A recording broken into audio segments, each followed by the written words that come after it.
Hola, en este video vamos a hablar de Belo Monte, una de las represas más grandes del mundo y también una de las más polémicas. Un proyecto que se presentó como un símbolo de progreso, pero que terminó mostrando todo lo contrario: explotación, destrucción y desigualdad.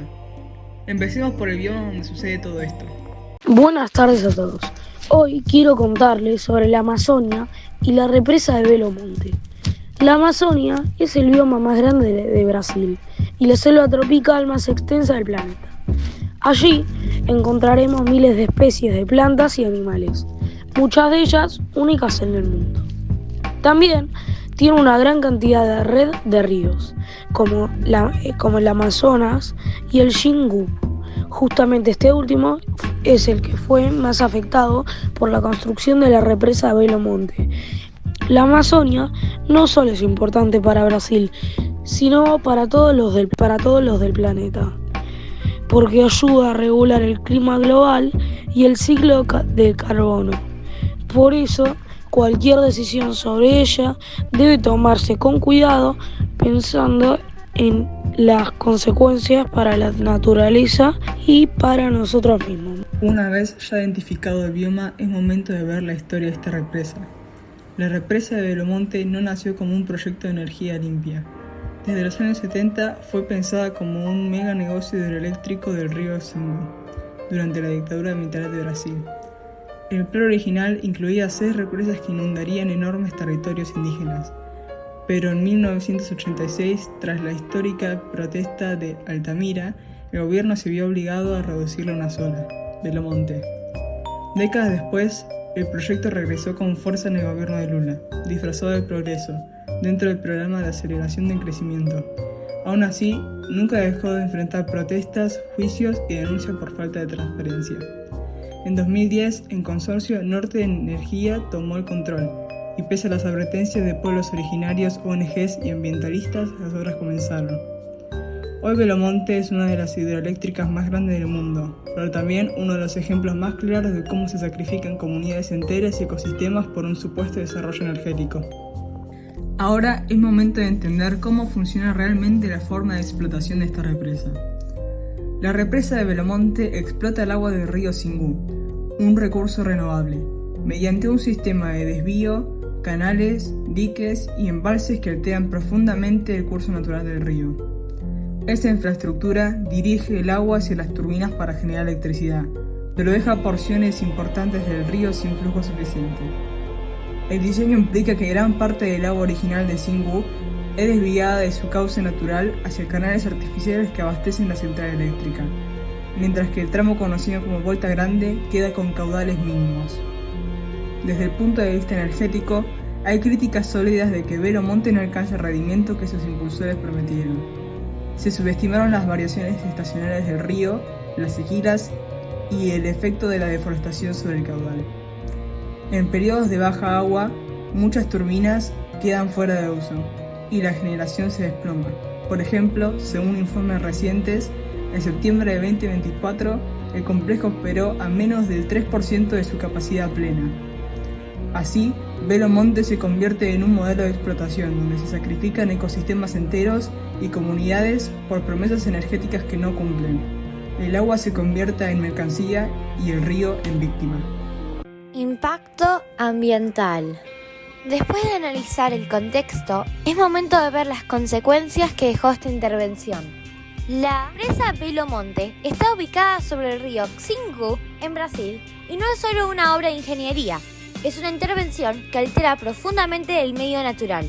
Al inundar valles y planicies, el relieve cambia, modificando el cauce del río y los espacios que antes eran hábitats de animales y plantas.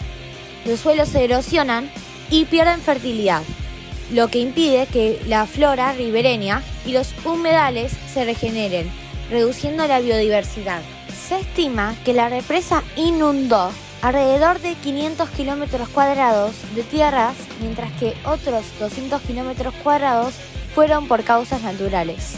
La desviación del 80% del río, causado por la represa, dejó a las comunidades indígenas a lo largo de un tramo de 130 kilómetros cuadrados sin agua, sin peces y sin transporte. El desvío del agua altera el flujo natural, disminuye hábitats acuáticos y afecta la reproducción de peces y otras especies de fauna, mientras que los microorganismos del suelo y del agua, esenciales para los procesos ecológicos, se ven comprometidos. Esto es terrible porque cada cambio genera un efecto en cadena. Un río alterado destruye suelos, vegetación, fauna y procesos ecológicos, dejando un ecosistema desequilibrado y vulnerable. La represa produce electricidad, pero a costa de un daño ambiental irreversible, recordándonos que la explotación del medio natural tiene consecuencias que van mucho más allá de lo que se ve en el mapa. Afecta la vida que depende de ese río en todos sus niveles, desde el agua hasta los bosques y los microorganismos. El relieve y los suelos inundados no pueden volver a su estado original. Muchas especies de flora y fauna han perdido sus hábitats para siempre, y los ecosistemas ribereños difícilmente se recuperarán aunque la represa dejase de funcionar. Algunos impactos, como la calidad del agua o ciertos microorganismos, podrían mejorar con restauración ambiental, pero el ecosistema nunca volvería a ser exactamente el mismo. Bueno, ya vimos el impacto ambiental que la represa conlleva. Es momento de ver qué repercusiones hay en la biodiversidad. ¿Sabías que la represa Belo Monte inundará 668 kilómetros cuadrados en la Amazonia, incluyendo 400 kilómetros cuadrados de bosque? Esto es un golpe mortal para la biodiversidad de la región más rica del planeta. En esta zona viven especies únicas en el mundo, como el plecocebra y el plecosol, peces endémicos que podrían desaparecer. También está la rena venenosa Xingu, que enfrenta la extinción segura si no actuamos. La desviación y alteración del flujo del río interrumpen rutas de migración y reproducción, poniendo en riesgo la supervivencia de cientos de especies. Y necesitamos soluciones urgentes. Primero, reforestar las áreas inundadas y restaurar los hábitats ribereños para sostener la fauna desplazada. Segundo, crear programas de reproducción en cautiverio para especies como el Hipacintrus zebra y Scobinacitrus auretrus. La rana venenosa necesita microhábitats seguros y cría controlada. Y otras especies raras deben ser capturadas para reproducción en centros especializados. Además, es vital exigir un manejo responsable del agua. No basta con solo liberar un poco de agua. El río debe mantener sus cursos naturales, crecidas y ciclos reproductivos.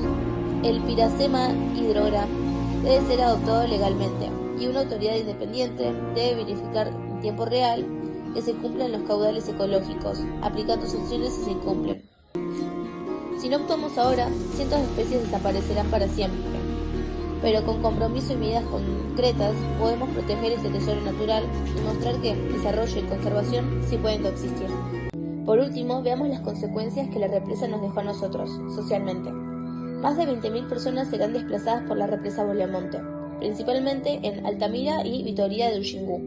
Entre ellas, comunidades indígenas como los Juruna y Arará, que dependen del río Xingu para pescar, obtener agua y transportar sus producciones.